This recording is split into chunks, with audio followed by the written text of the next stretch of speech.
Today we will continue our discussion on the hamstrings, which are located on the back or posterior of the thigh or femur bone.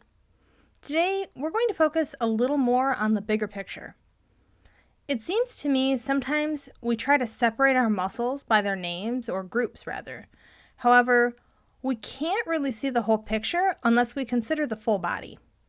We talked about this a little bit last time, how the hamstrings cross both the hip and knee joints, or articulations. This means they are what's called polyarticulate. They impact both the hip and the knee. But, as is often the case, they really impact more than just these joints.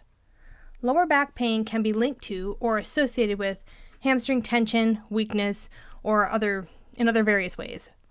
However, if the hip flexors are overactive, we can also see an increase in the normal lordotic curve of the lumbar spine, which is in the lower back. And in this way, hip flexors can also be blamed, I suppose you could say, for lower back discomfort. In short, many muscles work together, and unless we help them achieve some sort of fluidity and cohesion, we can end up with stuck, overactive, or weak muscles that do not want to get along. This is where yoga comes in. Perhaps that lower back discomfort is not really originating from the hamstrings or the hip flexors, but the weak core and extreme forward head position. But the effects of this are felt in the hamstrings or lower back. It's important to consider the full body when we think of our health, and this is important to remember as we write poses for our classes, as we sequence poses together.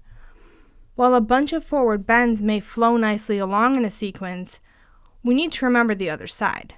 Activate the hamstrings, and lengthen the quads and the hip flexors too.